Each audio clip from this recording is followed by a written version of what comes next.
Glória a Deus. Paz do Senhor a todos. Pode se sentar. Deus seja louvado.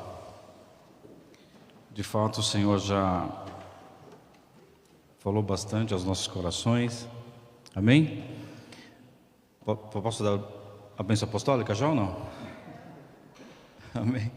Foi muito bom. Deus é maravilhoso quando nós nos reunimos com um propósito, não é? E fé, quero agradecer ao Senhor pela oportunidade, aos jovens, e que o Senhor continue falando cada dia conosco. E eu quero que você abra a palavra de Deus comigo no primeiro livro de Samuel, capítulo de número 3. Estejam atentos. Oi, Henrique, me ajuda aqui? A ouvir a voz de Deus. Amém, queridos? O Senhor já falou muito aqui, desde o início do culto, quando o irmão estava falando, fazendo aquela introdução do culto,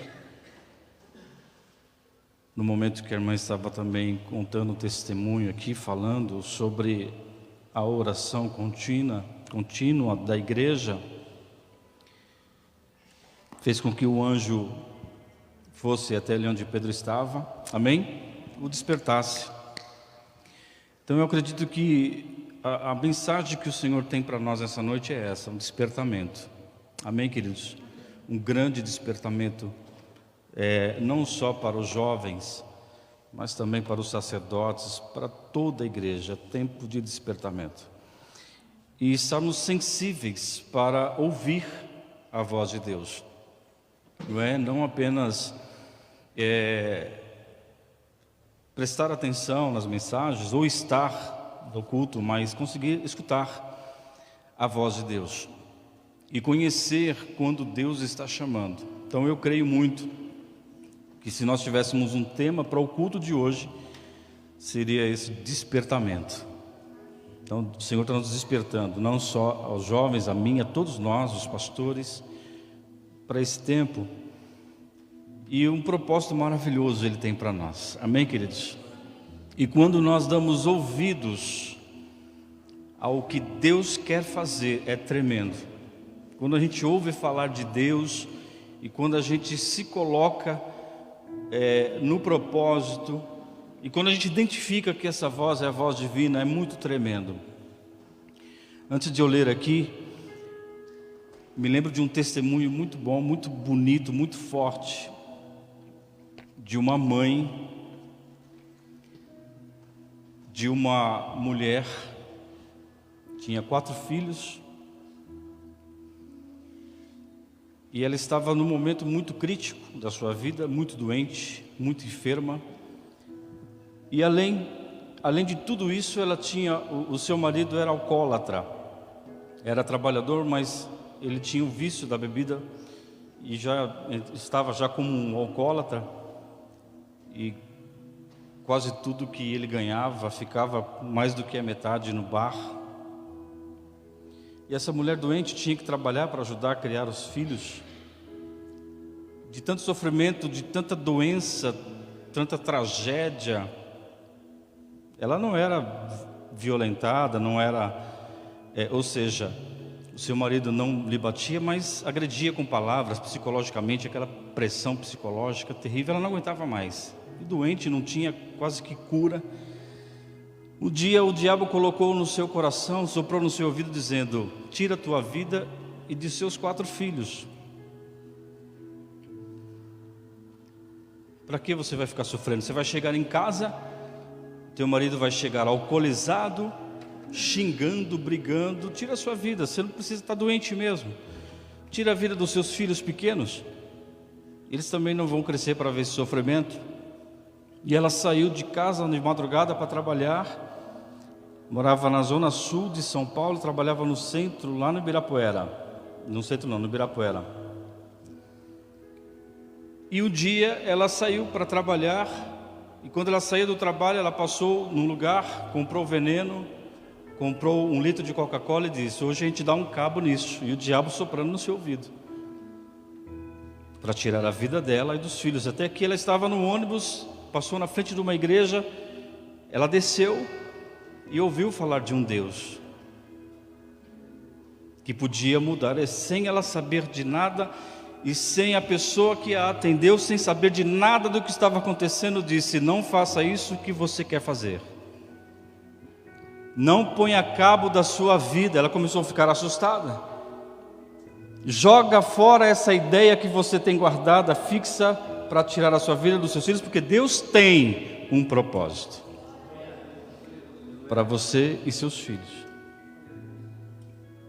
Ela saiu daquele lugar, jogou fora tudo aquilo, toda aquela ideia, foi embora, chegou em casa, abraçou seus filhos e logo eles se mudaram daquele bairro, foram para um outro bairro, e Deus colocou essa família para morar vizinha de um crente da Assembleia de Deus. Estava tendo um congresso de irmãs e ela foi convidada pela vizinha, essa mulher foi convidada pela vizinha e foi para a igreja. Naquele dia ela teve um encontro com Deus, entregou a sua vida para Jesus, ela foi renovada, em pouco tempo foi batizada com o Espírito Santo, e logo o seu marido com seus filhos foram para a igreja junto com ela, também entregaram a vida para Jesus. O marido dessa mulher já partiu para o Senhor, presbítero, teólogo, reconhecido na Assembleia de Deus, um homem de Deus, seus 4 filhos vivos, abençoados, e o filho primogênito dessa mulher é aquele que está aqui nessa noite contando o testemunho de que a palavra de Deus é fiel, que Jesus liberta. Esse é o testemunho da minha mãe. E eu tinha mais ou menos 12 para 13 anos quando nós entregamos a vida para Jesus. Ouvimos falar desse evangelho que salva, cura, liberta, transforma, batiza com o Espírito Santo e nos faz crer que um dia Ele voltará. E assim nós esperamos a sua vinda. Amém, queridos? Sejam, pois, sensíveis a ouvir. Veja o que diz aqui, primeiro livro de Samuel, capítulo 3. Deus fala com um jovem, com um rapaz, e o jovem Samuel servia ao Senhor perante Eli. Amém, queridos? Samuel servia ao Senhor perante o sacerdote. Veja o que diz ainda aqui o versículo 1. E a palavra do Senhor era de muita valia naqueles dias, não havia visão manifesta. Amém? O jovem Samuel estava no templo, diante do sacerdote, servia diante do sacerdote, e aqui diz que a palavra era de muita valia e não havia visão ainda manifesta. Versículo 2 diz assim: sucedeu naquele dia que, estando Eli deitado no seu lugar, e os seus olhos se começavam já a escurecer, que não podia ver, e estando também Samuel já deitado, antes que a lâmpada de Deus se apagasse, aonde? No templo do Senhor, em que estava a arca de Deus. O Senhor chamou a Samuel e disse ele: eis-me aqui. E correu Eli e disse: eis-me aqui, porque tu me chamaste? Mas Eli disse: não te chamei eu, toma a deitar-te. E foi e se deitou. Amém, queridos?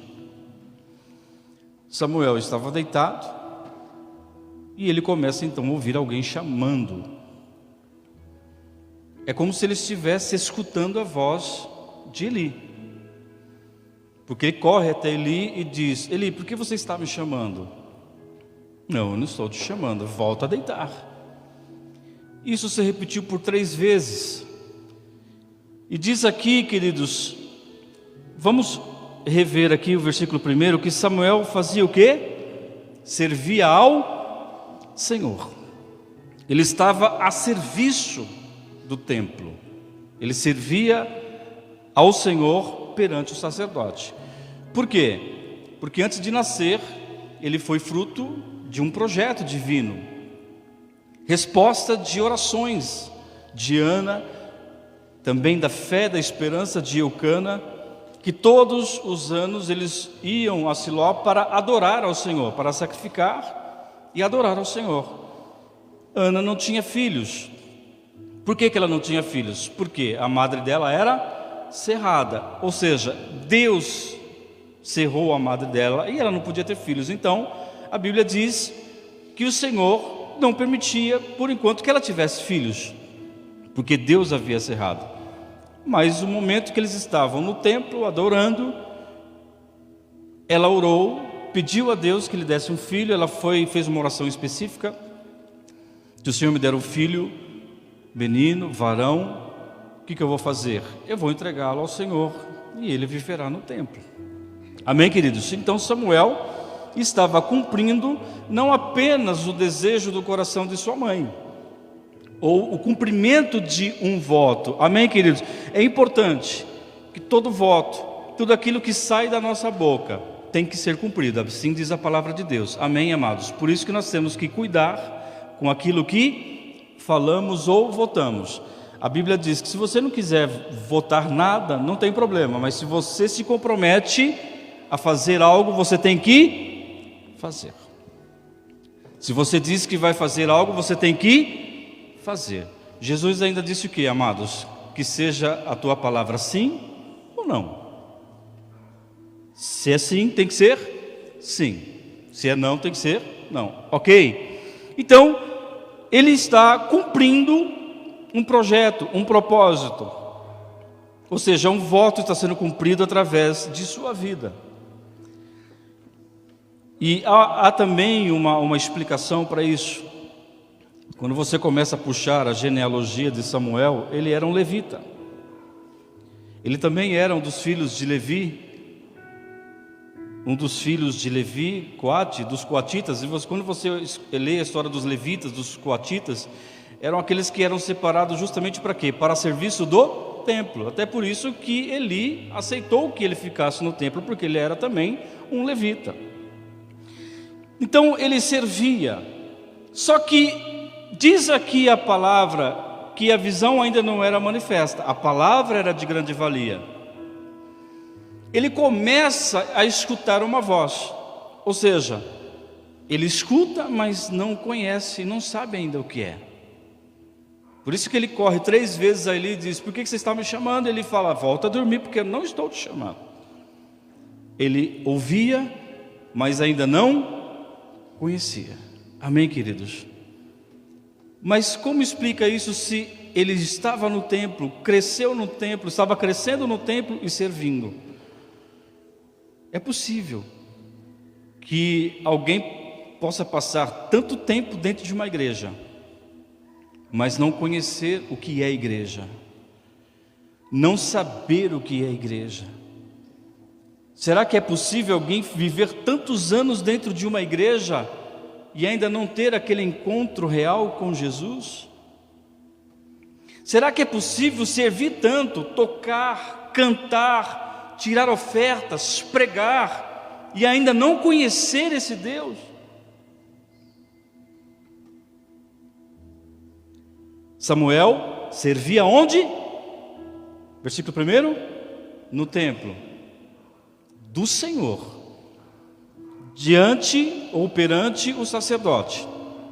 Então ele tinha instruções, amém ou não? Tinha instruções do sacerdote, ele sabia o que era servir, mas ainda não conhecia a Deus. Ele sabia o que era fazer, mas ainda não tinha esse conhecimento. Por isso que nós temos que estar sempre atentos ao quê? Ao que Deus está falando.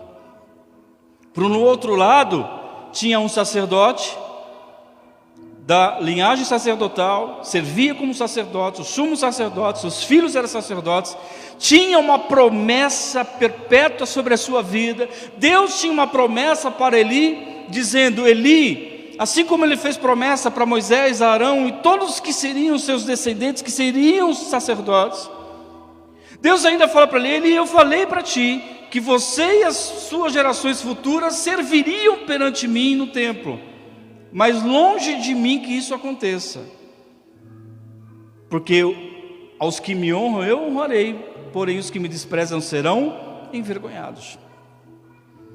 Deus tinha uma promessa. O sacerdote servia, e ele já estava aqui quase cego, quase sem enxergar nada.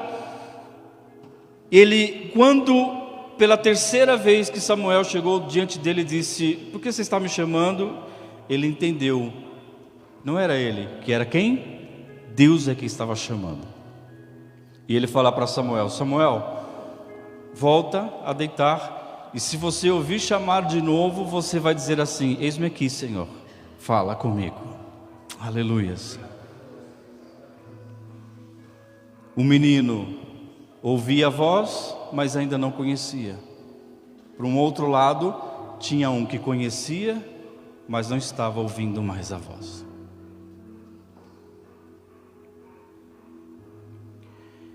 E a palavra de Deus, através daquele sonho, daquela revelação, quando Deus fala com Samuel, uma das principais palavras foi justamente para quem? Para a casa de Eli.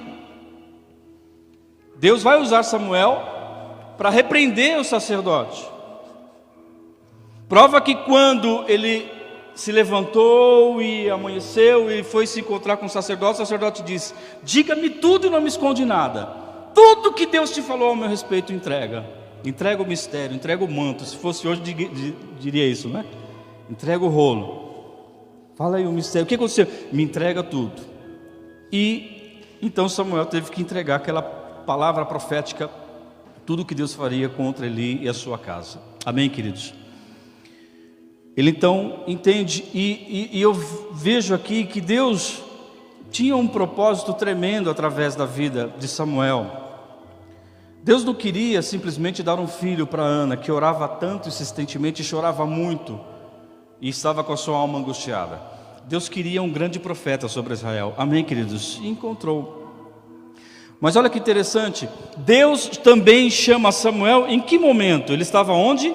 No templo, antes do véu, estava deitado, próximo ali à arca, a presença do Senhor, a arca da aliança, a arca do concerto, e ali onde estava a lâmpada de Deus.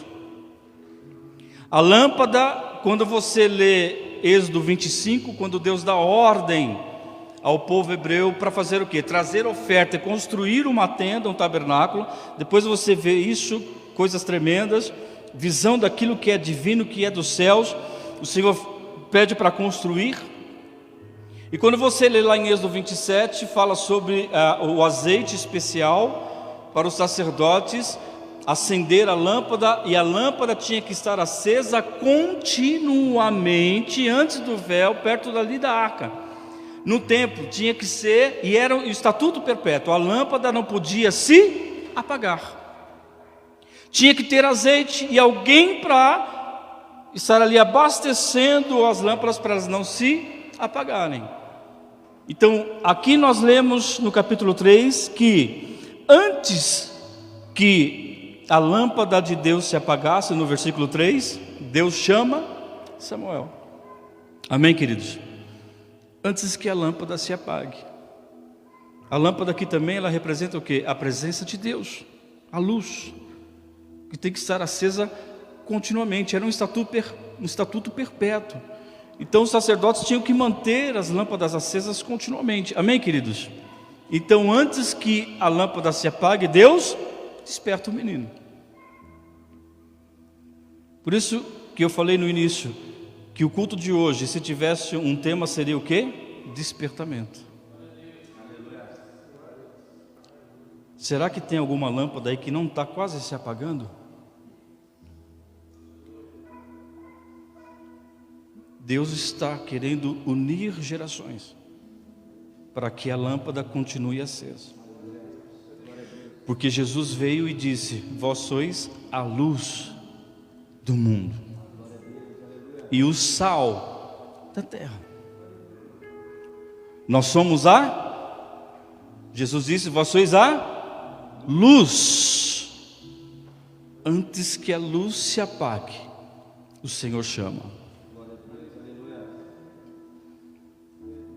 Eu também tenho essa experiência do Senhor acordar de madrugada, sempre 3h33. Eu olho no relógio, 3h33. O que é? É para orar. Amém, queridos? Se você escutar, alguns aqui vão escutar, talvez alguns aqui vão escutar a minha voz. Não é fantasma, não. Amém, queridos? De repente você escuta a voz do seu pastor. Acorda. Então veja, antes que a luz se apagasse. E para a lâmpada estar acesa tinha que ter o quê? O azeite. Então o Senhor nos desperta nessa noite, antes que essa luz se apague. Você tem azeite contigo? Você tem... Como que é aquela parábola das virgens? 10 virgens, 5 loucas, 5 prudentes. Amém? Qual que era a diferença das 5 loucas para 5 prudentes? As 10 eram virgens? Sim ou não? Vamos participar? As 10 eram virgens? As 10 estavam com o mesmo propósito?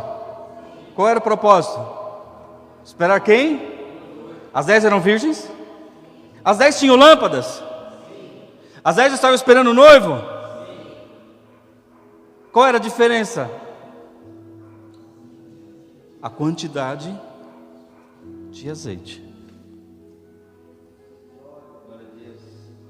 Ou não? As 10 eram virgens? As 10 tinham lâmpadas? As 10 estavam esperando o noivo? As 10 ouviram a voz, aí vem o noivo? As 10 ouviram, vem o noivo! Quando elas foram acender, colocar mais azeite na lâmpada, 5 tinha e sobrava ainda. Para quê? Porque a lâmpada tem que estar... Jesus está voltando. As lâmpadas têm que estar acesas. Não espera o aviso do noivo que está chegando para você comprar azeite. Já providencia urgente.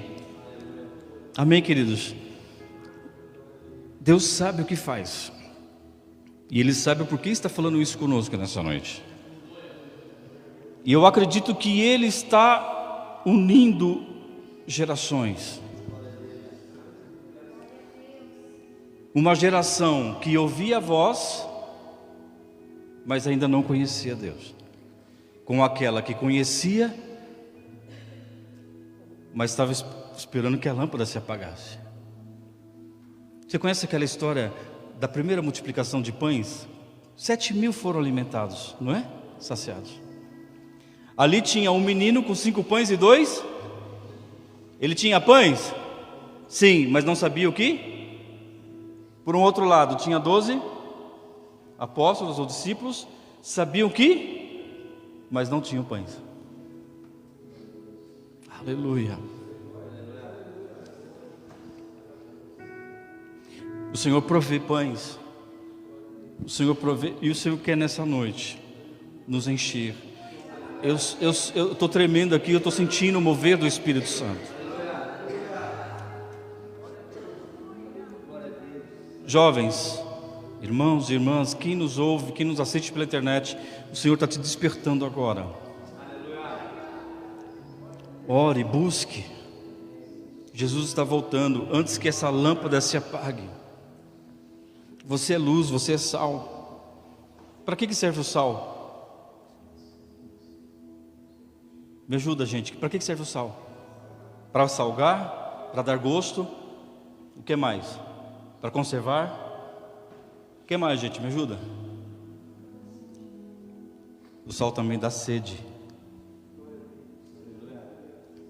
Dá ou não dá? O povo tem sede. E cada dia que passa o povo tem mais sede ainda. Antes que a lâmpada se apague.